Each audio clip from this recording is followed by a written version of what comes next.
আসি পরবর্তী খবরে নজর রাখতে হচ্ছে বাংলার দিকে। পরিবারের 4 সদস্যের নামে এসেছে এসআইআর শুনানির নোটিশ। আগামী 22 তারিখ রয়েছে শুনানি।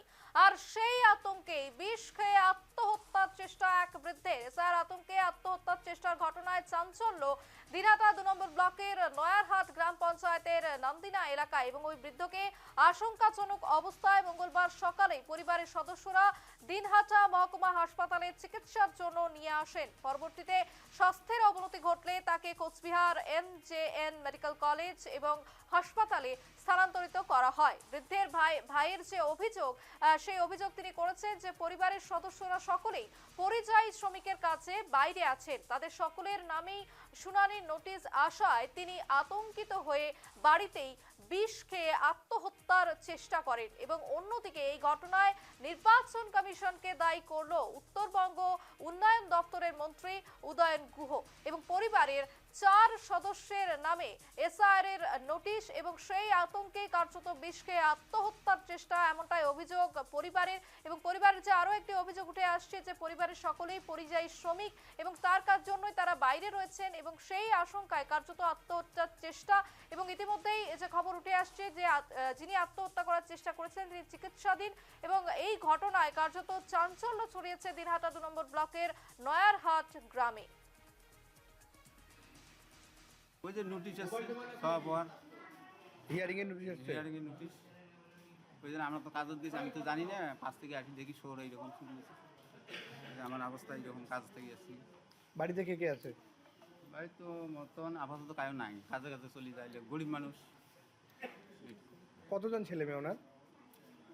চারটে ছেলে মেয়ে বাইরে থাকে। সবাই বাইরে থাকে? বাইরে মাসে বাইরে। সবার নামে হিয়ারিং নোটিশ আসছে। হ্যাঁ। কি হয় আপনার? ভাই হয়। ওনার নাম কি? বছরউদ্দিন নিয়ে। বাড়ি কোথায়? নান্দিনের শিশরতলা বাজার।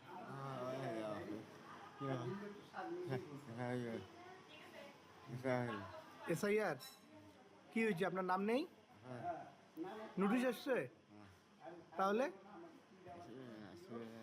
হুম, নোটিশ আসবে কে বলছে? সম্পর্কে বিস্তারিত জানবো। এই মুহূর্তে আমাদের সঙ্গে সরাসরি রয়েছে আমাদের প্রতিনিধি প্রবীর কুণ্ডু। প্রবীর, যে খবর উঠে আসছে যে আরো একজন বৃদ্ধা বিষ খেয়ে আত্মহত্যা করার চেষ্টা এবং যে অভিযোগ উঠে আসছে যে এসআইআর শুনানির নোটিশ এসেছে বা আসবে, সেই কারণেই তিনি একেবারে আত্মহত্যার চেষ্টা করেন, পরিবারের অভিযোগ। এবং কেন এই এই ঘটনাগুলি ঘটছে, একের পর এক এই ঘটনা উঠে আসছে, সেক্ষেত্রে কিন্তু এসআইআর একটি কর্মসূচি, সেখানে সমস্ত ডকুমেন্টস দরকার বা কি ডকুমেন্টস দরকার নয়, সেক্ষেত্রে কিন্তু সবাইকেই ডাকা হচ্ছে। তাহলে এই আতঙ্ক, আশঙ্কা, এই সমস্ত জিনিসগুলি কেন উঠে আসছে বারবার? একেবারে দেখো, তোমাকে জানিয়ে রাখি যে দিনহাটা নয়ারহাটের এই ঘটনা এবং এই বৃদ্ধ তিনি আতঙ্কিত হয়ে পড়েছিলেন, কারণ মূলত তার তার 4 ছেলে এবং সেই 4 ছেলেই বাইরে কর্মরত শ্রমিকের কাজ করেন, তারা দিনমজুরের কাজ করেন ভিন রাজ্যে, এবং সে কারণেই তারা তাদের নামে হিয়ারিং এর নোটিশ এসেছে। এবং জানা গেছে যে তারপর থেকেই এই হিয়ারিং এর নোটিশ আসার পর থেকেই মূলত একেবারে আতঙ্কিত হয়ে পড়েছিলেন দিনহাটা নয়ারহাটের এই বৃদ্ধ। এবং ইতিমধ্যেই জানা যায় যে আজকে তিনি গত কয়েকদিন থেকেই মানসিকভাবে তিনি অসুস্থ হয়ে পড়েছিলেন এবং তারপর আজকে তিনি বিষ খেয়ে আত্মহত্যার চেষ্টা করেছেন, এমনই কিন্তু পরিবার সূত্রে দাবি করা হয়েছে। এবং তারপর থেকে দিনহাটা হাসপাতালে ভর্তি করা হয়, পরবর্তীতে কোচবিহার এমজেএন হাসপাতালে স্থানান্তরিত করা হয়েছে। মূলত কিন্তু দেখা যাচ্ছে যে বারংবার সাধারণ মানুষের মধ্যে একটা আতঙ্ক ছড়িয়েছে এবং অনেকেই ভাবছেন যে এই যে হিয়ারিং এ তাদের ডাকা হচ্ছে, সেই প্রক্রিয়ায় কোনো রকম জটিলতা তৈরি হলে বা সব যদি সঠিকভাবে না হয়, সেক্ষেত্রে তাদের বাসস্থান অন্যত্র কোথাও চলে যেতে হবে কিনা, এই আতঙ্কেই কিন্তু দেখা যাচ্ছে অনেকে আতঙ্কিত হয়েছেন। এর আগেও দেখা গেছে যে কোচবিহারের এই দিনহাটাতেই এবং কোচবিহারের বিভিন্ন জায়গায় আরো সেখানে কিন্তু আত্মহত্যার চেষ্টা এবং তারপর দেখা গেছে এবং আরো বেশ কয়েকজনের কিন্তু মৃত্যুরও খবর এসেছে, যে ঘটনাগুলিতে পরিবার এবং স্থানীয় তৃণমূল কংগ্রেস নেতৃত্ব তারা দাবি করেছে যে এসআইআর এর আতঙ্কেই তাদের মৃত্যু হয়েছে। সব মিলিয়ে কিন্তু দেখা গেছে যে একটা আতঙ্ক কিভাবে কাজ করছেই এবং সেই আতঙ্ক কাটানোর কিন্তু চেষ্টা চলছে এই মুহূর্তে নির্বাচন কমিশনের পক্ষ থেকে, যে সাধারণ মানুষের মধ্যে যেন অকারণ ভীতি না ছড়ায়। এবং ইতিমধ্যেই এই ঘটনায় যে আত্মহত্যার চেষ্টার ঘটনা, সেই ঘটনা তো দেখা গেছে উত্তরবঙ্গ উন্নয়ন মন্ত্রী উদয়ন গুহ তিনি কিন্তু দাবি করেছেন যে যারা আত্মহত্যার চেষ্টা করছেন বা যারা আত্মহত্যা করেছেন এই এসআইআর আতঙ্কে, তার সমস্ত দায় কিন্তু নিতে হবে নির্বাচন কমিশনকে এবং পুলিশকে নির্বাচন কমিশনের বিরুদ্ধে মামলা করা উচিত, এমনও কিন্তু দাবি করেছেন মন্ত্রী উদয়ন গুহ। একেবারে প্রবীর, অন্যদিকে আরো একটি যে জিনিস বলতেই হচ্ছে যে এসআর যে নোটিশ বা শুনানি, সেক্ষেত্রে কিন্তু নাম উঠে এসেছে দেব, নোবেল জয়ী অমর্ত্য সেন এবং একাধিক বিশিষ্ট ব্যক্তিরও নাম উঠে এসেছে। তারাও কিন্তু শুনানিতে যাচ্ছেন, তারা সমস্ত তথ্য বা ডকুমেন্টস যা যা চাওয়া হচ্ছে সেক্ষেত্রে তারা জমা দিচ্ছেন।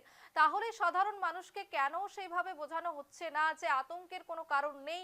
সেক্ষেত্রে বিএলও আধিকারিক হোক বা যারা রয়েছেন দায়িত্বে, তারা কেন সঠিকভাবে সঠিক তথ্য তাদের কাছে পৌঁছাচ্ছে না?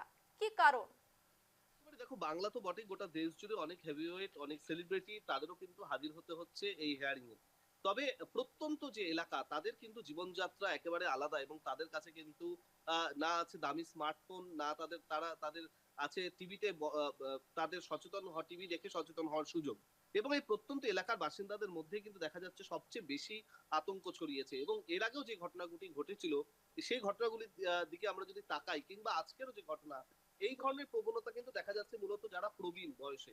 আজকেরও যে বৃদ্ধের সঙ্গে যে আত্মহত্যার চেষ্টা করেছেন, সেই বৃদ্ধেরও কিন্তু 65 বছর বয়স। তো খুব স্বাভাবিকভাবে বৃদ্ধদের মধ্যে কিন্তু সবচেয়ে বেশি এই আতঙ্কটা ছড়িয়েছে এবং নির্বাচন কমিশনের পক্ষ থেকে চেষ্টা চলছে যে অযথা যেন আতঙ্কিত কেউ না হন এবং যা প্রক্রিয়া রয়েছে সেই প্রক্রিয়াতে অংশ নিতে এবং যাবতীয় যা প্রয়োজনীয় তথ্য তা দিয়ে নির্বাচন কমিশনকে সহযোগিতা করার জন্য। বেশ, একেবারেই প্রবীর, আপাতত ধন্যবাদ তোমাকে।